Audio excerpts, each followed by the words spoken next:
Kan biasalah, bukan semua dapat kahwin atas dunia ni. Ingat, semua dapat kahwin. Betul Abi, betul. Betul. Tapi kita kena ada usaha lah Abi. Okay, Abi D, kita kena ada usaha lah. Ya. Kita tak boleh lah macam pasrah tunggu jodoh daripada langit. Tak boleh kan. Kita kena usaha dan juga kita kena bagi tahu orang-orang sekeliling kita juga tahu yang kita ni serius. Contoh, kita nak bagi tahu mak ngah kita, mak ngah, okay, saya ni serius nak cari jodoh ni mak ngah. Jadi bila dah alert, dia macam ada button alert tau dekat orang di sekeliling kita ni kan.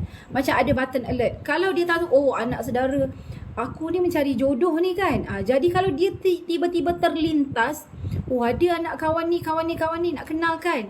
Jadi dia pun ada apa usaha ke situ tau. Dia pun ada terlintas kat situ nak kenalkan, canon kan kita dengan siapa-siapa. Betul tak?